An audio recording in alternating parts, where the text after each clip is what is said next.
Okay, here we go, another video. I just so enjoy these. I realize they're kind of coming out in a pattern and I guess you could say that follows my path.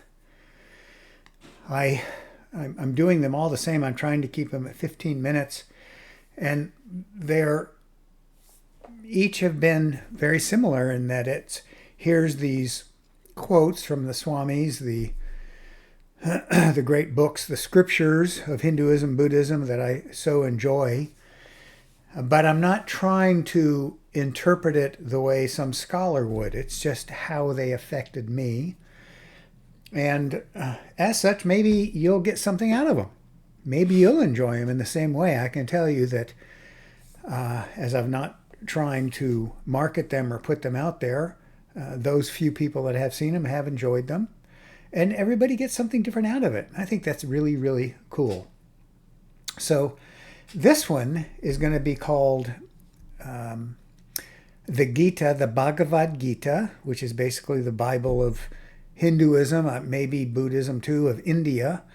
But I look at it as the Bible of India, of Eastern religion, but the Bhagavad Gita and Fear, that's the title. And I will openly right up front say that I am no scholar, pundit of the Gita. In fact, I've never read the poem itself. I've tried, and it challenges me. But I have read books by the people the Swamis that I really value in their interpretation. And so right off the bat, I'm going to say that almost all of this, if not all of it, is based on Vivekananda's book, Bhagavad Gita, as viewed by Swami Vivekananda. Vivekananda, a disciple of the great Lord Ramakrishna, 1860, 1880 was really when let's call it 1850 to 1880. I think he passed away 1884 or whatever, but he's chronicled in his books. They're fabulous. And it's now. I mean, it was only 100 years ago, basically. And Vivekananda passed away, I believe, in 1904. And one of the reasons I really like Vivekananda is, especially in this book, he talks about gaining knowledge and being strong. In fact, I remember now that I think about it, one of his great quotes, which I thought was really interesting. He said, when you're young at 18, go out and exercise, get strong. He talked about you can't be weak, which is basically, I'm going to give you some quotes on this that talked about what it takes in essence to go free. And it takes work, and it's a challenge, it's an effort. So the Bhagavad Gita is a fascinating, fascinating story. I recommend it to anybody. I have another one. I can't remember the name of it, but let's just start with this one, Bhagavad Gita by Swami Vivekananda. So what I'm going to do is just give you a little bit of what it's about. But in it, it talks about cosmology and how the universe and mind's put together. And it talks about, yin and yang, strength, spirit, mind, body. It's got the whole shooting match. And so here I was a few years ago grabbing this book, and right off the bat, it's talking about a battle. And it was kind of stunning. So I'm going to read a few things here. First of all is this one. And it's chapter, the introduction, and it says, the Bhagavad Gita, and right off the bat it says, the scene is the battlefield of, and I hope I pronounce these things right, Kurukshetra. I don't know, the battlefield I'll call it. There are two branches of the same race fighting for the empire of India about 5,000 years ago. The Pandavas had the right. In other words, they were kind of like the good guys. But the Kauravas had the might. They had the bigger army. Krishna, Lord Krishna, was the friend of the Pandavas, the good guys. In this book, in fact, you can kind of see it on the picture here, Krishna is the driver of the chariot, and I don't know if he was a general, but the great warrior was a gentleman named Arjuna. So Krishna was the friend, and he was the driver of the chariot. The opening scene is the battlefield, and both sides see their relatives and friends. One brother on one side and another on the other side. Can you imagine that? When Arjuna sees his own friends and relatives on the other side and knows that he may have to kill them, his heart gives way. And he says he will not fight. Thus begins the Gita. Isn't that incredible? I mean, the Bible of India, and that's how it starts. And I think, yeah, that's chapter 1. What I just read is chapter 1 in this book. So I think that's really, really interesting. Profound, as a matter of fact. And so it starts off basically in a discussion of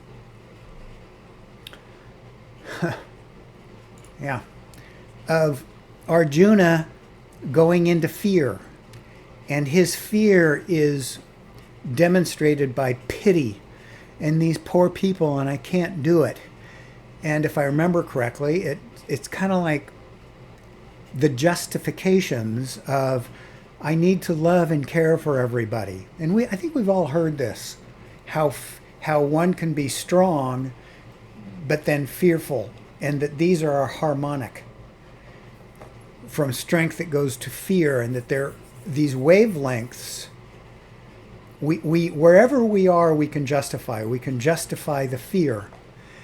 And the great Lord Krishna, the chariot driver, as they're discussing things, just basically, we should use the word lambaste Arjuna. And Arjuna is his bestie, their friends. It's the disciple, the devotee. And here's Krishna talking to Arjuna, and he's basically talking about his fear and pity, and he says, it doth not befit thee. Thou art imperishable, beyond all evil. There is in this world neither sin nor misery, neither disease nor grief. If there is anything which can be called sin, it is this, fear. I thought that was just absolutely incredible. So here I am learning about Vedanta Hinduism, reading about Buddha, and here comes chapter 2, and that's the beginning. Now, I was stunned and shocked, but I loved the idea. I thought there was something great, because in my life, I have been challenged in a similar way, where I'm going to be so strong, and then we get into the situation, and it's not so easy. And suddenly the justifications, the fear. Now, there's a reason I'm bringing this all up, because it just hit me like a brick yesterday, and I'll tell you that story. But I have to lead into these great, great quotes. So, and I'll just say also right off, more and more, and especially if I meditate on fears, it's amazing how as soon as you have a good feeling, the fear can hit. I mean, that yin-yang, it's instant. And I remember reading once, I think it was on Buddhism, that instantaneous, you have the good and the fear hits. Boom. Same thing, I guess you can have the fear and the good hits. But anyway, so this is, here it was, chapter 2. And then I believe this next quote was Swami Vivekananda interpreting these ideas. And in it, they're talking about, I hope I can communicate this well. The word renunciate means to give up, and we have to give up a lot of anger and a lot of fear and a lot of worry. We've got to give up ego so that we can finally, we're giving up those coverings so we can see who we really are. And that's that last quote here. It basically is saying, you're not the sin, the misery. You're not the yin yang. You're not all the garbage. You're not all the weird emotions. So, so let's get rid of that one. And then we come up with this one. He's talking about renunciation here, and this is the quote that was so important. And he talks about, and I thought this was so beautiful, that if you're going to give something up, you have to have had the strength or the ability first. For example, he talks about Buddha. Buddha was a prince. Buddha had it all, and he gave it all up. That would be called renunciation. But if you have a bum in the street that goes, wow, I'm just going to give it all up when he has nothing, that's not really a renunciation where one can benefit, using an example there. And so here he's talking about you need to have strength, and then you can have peace and love. Then you can forgive. So here's the quote. Of like nature is the difference between resistance and non-resistance. Yeah, right there is, I had on one of my earlier videos, Gandhi, and one of the greatnesses of Gandhi and his non-resistance. But he never said, be a wimp.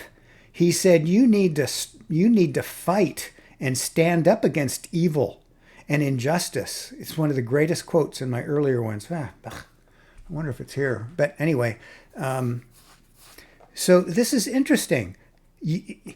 Of like nature is the difference between resistance and non-resistance. One man does not resist because he is weak, lazy, and cannot. Not because he will not. Let me read that again. I don't think I read it right. One man does not resist because he's really just weak, lazy, and cannot.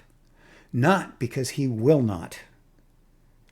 The other man knows he can strike an irresistible blow if he likes. Yet, he not only does not strike, he blesses his enemies. That's what I was trying to say, of course. The quote is much better at it than me. Buddha gave up his throne and renounced his position. That was true renunciation. I can relate to this in a few times in my life where I had to, and I brought it up on my video, Handling Difficult People. But it was interesting that as I was weak, saying, I'm not going to hurt that guy, I'm not going to do anything, it's almost like it pulled in the negativity from the other guys. But when I inside knew that I could throw down and deck the son of a gun, and didn't, everything ceased. All the negativity stopped on both flows, both ends. And I think this is an incredible statement. This is chapters 1, 2, 3, right in the beginning of the Bhagavad Gita. Now, here's my interpretation, and I think I've read this and heard this from the Swamis. That's done because in this, the great Lord Krishna is teaching Arjuna and those reading the Gita that you aren't a chunk of meat. You're not a body. You have this body, you're living in life, and while you're doing that, great. But you have to live in life, but don't ever forget that you are Atman, spirit. Yeah, there's spirit, mind, body. And so this is a discussion through how to deal with this, but that we're all going to have to deal with. We're all going to have to deal with fear. We're all going to have to deal with opposition. And I just find it absolutely incredible. And so these quotes address that. Very powerful stuff. Now, later on, and I'll bring these up. Yeah, boy. And I think it's interesting that this book was presented to me as one of my first 2 or 3 books. I'll say it again. Why these were presented in the order they were, I just walked in and they kind of jumped off the shelf, but they were exactly what I needed. And as you know from my earlier videos, that these were some of the challenges in my life. And maybe they are in most people's. I don't know. But I'll bring up another one just because I'm going to use these words again. If you haven't watched the videos, you wouldn't know. But there are tendencies in life, and they're called the gunas. They're qualities of life. It's like how the energy is flowing. You can call it wavelengths. But the sattva is basically the top, and that's balance, power, harmony, goodness, creativity, positive attitude, peaceful, virtuous. But I've also read there's strength there, immense strength. And so I would parallel that with a Gandhi, for example. Very strong, but he could take it too, and he could dish it out, and he could deal with things. So it doesn't mean being milquetoast, as I've used before. But that's a certain wavelength, and it's a very fine, loving wavelength. Raja guna is passion, activity. It's yin-yang. It can be good or bad, self-centered, ego, individualizing, driven, moving. Yeah, when I was in sports, boy, did I do that. I've had to give a lot of it up, but that doesn't mean you give it up for good. If I had to, boy, we had an experience just the other day where, yeah, my son and I had to deal with something that was, and I tried to stay in the wavelength of sattva, but if I had to use some strength, then I would have to use some of that raja energy. And then the third one is called tamas, and that's a very thick, very individuated. And and when a person's there, I just read this, they don't know they're there. They're going to justify it to no end, but it's disorder, chaos, anxiety, destruction, pure ego, delusion, negative. I mean, we have somebody right now that everybody in politics, that he attacks everything. Everything is bad. He creates anxiety and hate everywhere. Well, there you go. He is tamas, period. I don't care what his excuses are. There it is. So tamas is a very thick wavelength. And so in our story of the Gita, Arjuna was this great warrior of the good folks, and Krishna is his charioteer, I guess is the word, the driver of the chariot, and he's teaching him, and he basically scolded him. Don't go down here into tamas and rajas. Don't do that and make all your excuses. I think that's absolutely fabulous. And so why did I bring this up? I guess I've already told you, but I think it's really, really powerful. And these things can affect. So here's my personalization. As I've mentioned earlier, I've had a medical situation I've had to deal with for the last couple of years. And I didn't realize until 2 days ago how much it had, in essence, driven me down and encapsulated who I really was. And so much so that almost everything I was doing in life was trying to hide from. I honestly can say I have no fear of death, but it was, I guess, to hide from getting more medical tests, or you know what? It didn't even have anything to do with me. I just didn't want to create problems for my family. But it was still, there was just all of this stuff that was going on, and it hit me how much of that was really just doing everything here that was fearful. The reason I bring this up is I was meditating, all that came up, and then I went, no, this is whack, and it all just went away.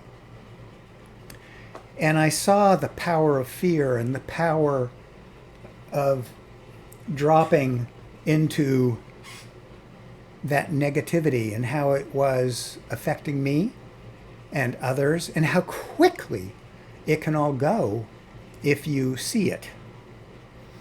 So, and by the way, I'll say it again, I'm fine. But, yeah. My life changed 2 years ago, and I hadn't fully sorted that out. I wish I had Lord Krishna, and maybe he was talking to me, and maybe he snapped me out of it.